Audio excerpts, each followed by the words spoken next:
This topic is going to be epic. It's on the hearts and minds of a lot of you, and a lot of you have allowed this to trip you up and create a conundrum in your sweet little brain for decades. You are going to definitely want to stay tuned for this as I talk about and break down how to survive your in-laws. So if you are a daughter-in-law, son-in-law, mother-in-law, sister-in-law, brother-in-law at all, you know you are just going to what want to stay you tuned for do. this. You do to me. Play my emotions like a pair of puppet strings. This is a topic that is heavily nuanced, heavily. But I want you to understand that Alana Higginbotham is going to break this thing down for you and give you not only a lot of clarity, I'm going to make you giggle at yourself, and I'm also going to direct you to the tools that you already possess in order to get through this and maybe even twist things around. I can't promise you that your particular in-law situation is one that is going to be able to be quote unquote fixed, if you will. I can't promise that you guys are going to be besties, but you will at least be able to exist in a space where you don't necessarily feel like you got to get yourself ready every time you guys get together. Let's talk about what it is like for a woman to have her in-laws in her life, okay? Now, the research that I have done on this has been from women who are in marriages that have at least 10 to 15 years of a marriage relationship. And I mean marriage, because oftentimes things change when we transition from girlfriend to marriage. Sometimes in a good way, sometimes in a not so good way. And here's the reason for the majority of the challenges.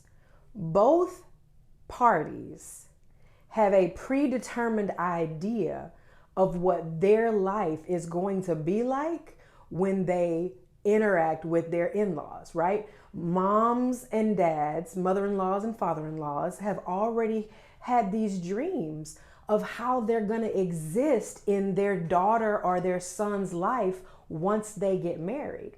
And then the daughter or son-in-law, the spouse of their child, also has a predetermined way, obviously, of how they're going to exist when they get married. And unfortunately, in a lot of cases that I have encountered, both clients, friends, and family members, there are differing ideas. And when I say differing, I mean in a lot of cases on completely separate sides of the spectrum. You have one side that has automatically determined that based on their already in place family traditions, that this is how they expect the person who marries their child to act. And sometimes it's indirect. Sometimes it's just simply that they have a previous expectation of what their life is going to be like when their child gets married. But here is a perspective for you to consider. Let's say you're a mother-in-law or a father-in-law and your son gets married, right? Your son gets married and him and his wife are now building a life together. They're building their own family. And you, as the mother-in-law and father-in-law, have already developed some traditions with your son that existed before he even knew this woman, right? And then they get married, and now you're feeling like you're either being left out or you're getting pushback from your new daughter-in-law because there are some things that you consider to be just automatic. Let me let you in on a secret. If you are the mother-in-law or the daughter or the father-in-law, and let's say again, the example is that your son gets married, you have mistaken yourself into thinking, and these are for the people that are having challenges. For those of you guys who absolutely love each other and there's no conflict, there's nothing that needs to be resolved, and your in-laws are your absolute besties, this ain't the video for you. You are in a position as the mother-in-law and father-in-law of this new wife, right? And you have thought to yourself, okay, I'm just simply going to my son's house. And that is the biggest mistake that you can possibly make. Because in a lot of cases, those that I have experienced firsthand, what you're forgetting is the house that you're going to is not your son's house. The house that you're going to belongs to another grown woman, right? That did not grow up with you, that does not have the same values or understandings that you have, right? This is her home, her house.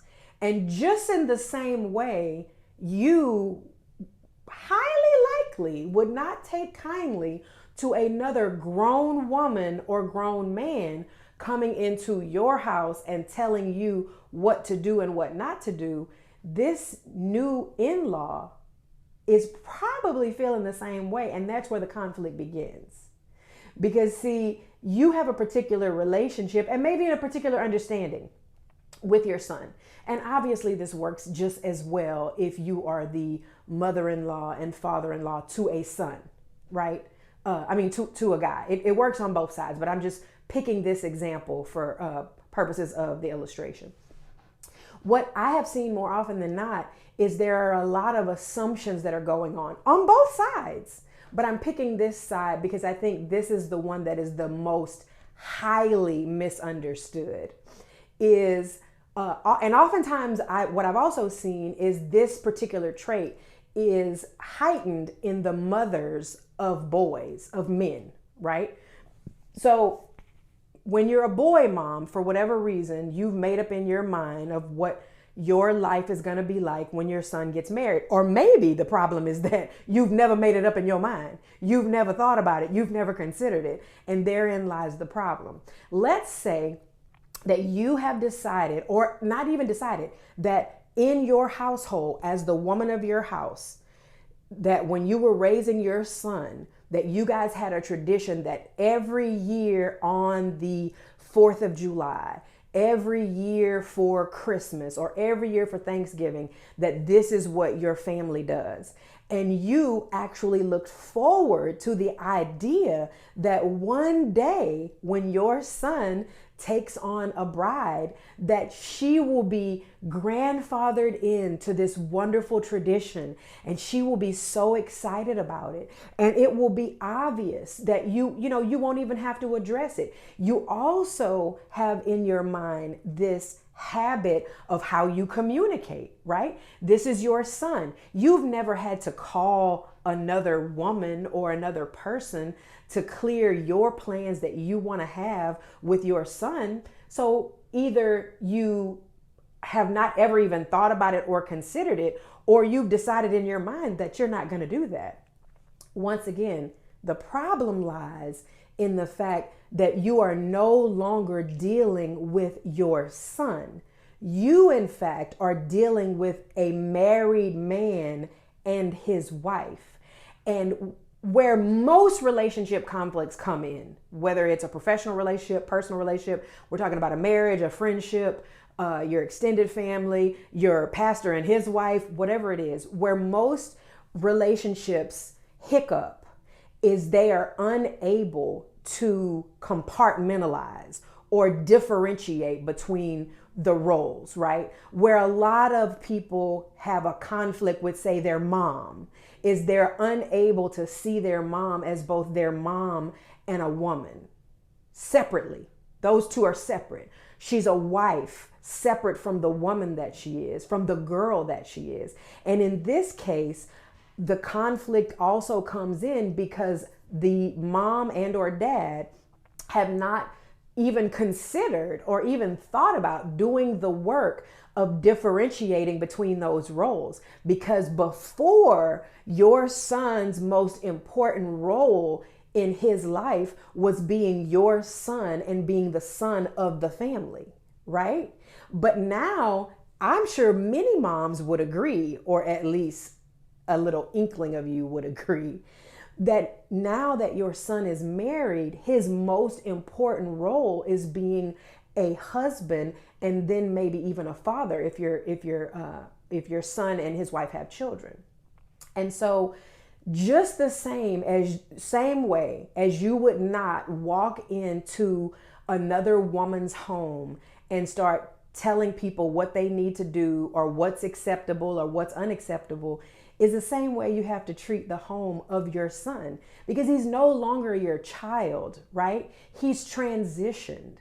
You wouldn't expect to be a senior in college, or better yet, in a PhD program, and being treated the same way you were when you were in kindergarten, or the same way you were when you were in high school. It's because as we level up and our roles change, how we communicate also changes. Look, you're listening to this information and I can tell that you're enjoying it. And if you want a deeper experience, if you feel like this is helpful on this particular topic, but you could also use this same type of wisdom in your life as a whole, I want you to know that I created a course especially for that. It's called the Breakdown to Build course. And if you want more information on it, you can simply go to alanahigginbotham.com and click on the Breakdown to Build course. It'll give you the tidbits, the tactics, the information about the course, what to expect, explain some of the modules to you, and enrich your understanding about what it takes to really break down your life as it is so that you can build something better, something that you want even more, that's more suited to you and who you're becoming. Breakdown to Build, alanahigginbotham.com. Just click the link. And if you have questions, leave them in the comments. Okay? I have clients who have had challenges with their mother-in-law and or father-in-law overstepping boundaries. I've had situations where their child was in a situation where the mother-in-law or father-in-law shared some information with their child's spouse that was out of order. Not just the information clarity was out of order, but that wasn't their position to do that, right? And listen, I want to pause and I want to tell you, I am both the mother of boys and the wife of a former boy. So I get it on a very deep level, right? I understand it. Although my boys have not, they don't have their lifelong relationships just yet with a significant other. I have an understanding of what it can feel like when another person comes into your home that you have dreams of. You have dreams as the woman of your home of what traditions that you want to create with your family, right? Maybe in my previous example, your mother-in-law and father-in-law and husband and all of his siblings, maybe they had a tradition where every year for the 4th of July, they got together and went and did this. Or there's a huge 4th of July thing that they recently started doing, whatever it is. But you actually have a child who is born around that day, and you have your own dreams of what you would like to happen during 4th of July. And you don't feel like you should have to be forced to participate in other people's dreams for your life, right? When the in-laws and the in-laws, I guess you could say in this situation, realize that they're entering into a relationship with two halves that already have predetermined wishes and ideas of what they want their life to be like, it can help to soften it enough for understanding to flow in. And it's not to say that there is one right way and one wrong way, but there definitely is much more room for compromise when both of the parties understand, well, I understand. When the daughter-in-law or the son-in-law understands, well, you know what? My husband's family, they had their own idea of what they wanted to happen in their life before I came along. And when the in-laws, the mother-in-law and father-in-law can say, you know what, my son-in-law and daughter-in-law, I understand, or my son-in-law or daughter-in-law, I can understand that they probably had some predetermined dreams for their own life. And if you come together with an understanding, you'd be shocked and surprised. Whether you are a daughter-in-law having a challenge with your in-laws, or whether you're a mom and a dad having trouble with your son-in-law or daughter-in-law, you would be shocked at how much you can get your way by simply having a conversation and being willing to compromise. Because here's the deal. At the end of it all everybody wants is to enjoy themselves and create special memories. That's it. That's all. And at the end of the day, when you empower each other to be in the position or the role that they're in, it only creates more joy, more happiness.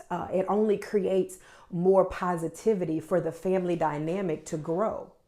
And be open to the idea that the reason that you guys on each side have differing opinions and different ideas is because maybe change needs to come. Maybe this is the part of everybody's journey where something different has to come into play. Maybe there is a hybrid of both sides coming together, creating a new experience that's actually better and more enjoyable for both parties involved. And I think that is the first step.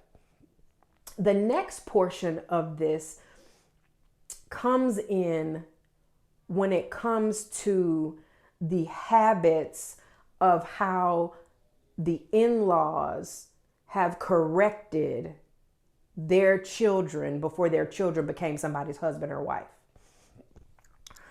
Because as the in-laws, there's often an opinion that you have, a very concrete opinion that you have or that is had about how things should run, how children should be raised, how events should be handled, how even something as deep as how the greens should be cooked, okay? Or the lemon pound cake should be made, right? And because you have these ideals, these ways of being, as it relates to how you have raised your son or daughter who is now the husband or wife of someone else, that may trigger habitual built-in responses in your brain that over the last many years doesn't really strike your son or daughter in any particular way because they're accustomed to it. That's how moms. That's how dads, right? But keep in mind, in this scenario, you are saying those things and or doing those things in the presence of a grown woman or grown man that did not grow up in your house. A grown woman or grown man who has their own vision and their own traditions for their family. So while it may be okay in previous situations with your son or daughter to remark about the timeliness of their arrival or the lack of timeliness of their arrival, to remark about how they make the greens or whatever, that can feel like a gut punch to somebody who doesn't know that this is just a normal, regular way of you responding to them. And hey, maybe this is how you talk to everybody. Maybe the way you show up in the world is you have this predetermined list of responses in your head that when you see somebody doing something that you don't deem to be on par or correct, that you have to say something, even under your breath. Well, I wouldn't do it like that. Or, that's going to take forever. You have to ask yourself, is what you're saying helpful to the situation? You have to ask yourself, do you want to be right? Or do you want to be part of the progression of this? Right? A lot of challenges in any relationship, not just with your in-laws, come from people who have predetermined ideas about the way things should be. And I'm here to tell you, I don't give a shit who you are. Those predetermined ideas are based on where you were raised in the community in which you were raised in. Because that exact same thing could be looked at and frowned upon in a completely different setting. I'll give you an example. I had a friend of mine who was born and raised in Southwest Louisiana, where everything, I don't care who you're talking to. I don't care if you're talking to somebody younger than you. Everything is yes, ma'am, no, ma'am, yes, sir, no, sir.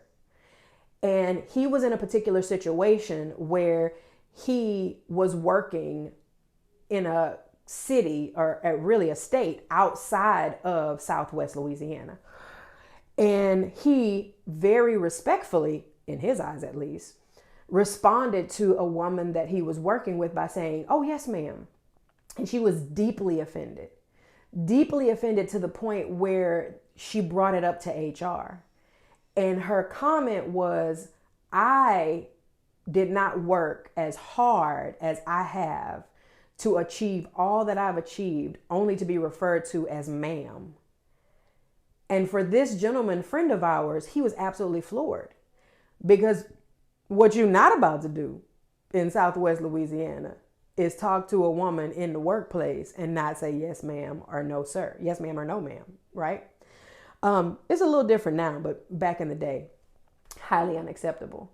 But the thing that would be the thing that looks like high respect in one place is deemed as high level disrespect in another place. Did that mean that he was wrong for saying what he said? Did that mean that she was wrong for how she received it? No, it's a matter of where you were raised and the community of people you were raised in. And it's that simple. So nobody's way is the one best way. And just keep in mind, whether you are the daughter-in-law or son-in-law, or whether you're the mom and dad, the in-laws, be open to the idea that you don't have all the answers, and that we're talking about different people from different backgrounds that are coming together to build something. If you think about it a little like opening up a business, it will take out the personal and emotional dynamic, and it will make you look at the matters at hand for exactly what they are. Just simple people coming together to build something that need to have an understanding. And that's it. And if there's no communication, if nobody's talking about it, then there's not going to be anything that is ever going to come positively from it. At the very least, if you have a challenge with your daughter-in-law or son-in-law, or if you have a challenge with your mother-in-law or father-in-law, at the very least, you owe it to yourself to bring it up so that you know going forward exactly who you're dealing with and what place to put them in. But it's highly likely, if there is a challenge, that the challenge is not necessarily directed at you specifically. Many times the situation is both parties in some form feel threatened and disrespected. And neither of the parties are actually trying to do that. In some cases, the mother-in-law and father-in-law can feel a certain type of way because they're losing their position in their child's life. And that can come across to the daughter-in-law or son-in-law as they're being a bully, right? When really it's exactly the opposite. If you just picture them as a little doe in the woods in a rainstorm that doesn't know left from right because they're fearful that everything that they know is now gone, and they're in a place of complete unfamiliarity, your heart would go out to that little doe. Your heart would feel sympathy and understanding for that little doe. If that doe tried to bite your hand, if you tried to love on it or stroke it or feed it, you would understand, because you would be able to, in that moment, see the entire picture. And that is what you're dealing with. Whether you are the mother-in-law and father-in-law and you're having a challenge with your son or daughter's spouse, or you are the spouse and you're having a challenge with your husband or wife's mom and dad, understanding is the best stone to step on, or the best stone to lay in the foundation of getting this thing on a different path, on a different trajectory. And the only way understanding can come is by gaining knowledge, and that comes with communication. Because fear exists, and that's what a lot of this is. It's all rooted in fear. And you weren't created to be afraid. So that's how you know if you're acting in a position of that this is some other shit that needs to be handled, because it's not me. I wasn't created to do that, right? I wasn't created to be afraid. So if I'm in a position where I am afraid, that's proof positive that I can get out of this, because this is not even what I was created to do, right? And the fear comes in by people feeling rejected, people feeling devalued, right? People feeling like the way that you're acting is a personal attack on you. And fear You only do to me, exists with the play lack of my knowledge. emotions like a That's pair why of people fear puppet things. strings. That's why people get enraged and Did I cut judge. you? People judge because they are afraid. People judge you negatively because they are fearful. And they are fearful because they don't have the wisdom or the knowledge or the understanding of who you are and what it is you're actually doing. So, whether you're on this side or this side, I hope this video has helped you at least a little bit. Let me know in the comments if you like this subject matter and I can talk more about it in depth, and maybe even give me some scenarios that you would like me to help you with when it comes to surviving your in-laws. Until next time, don't forget to follow, like, and subscribe.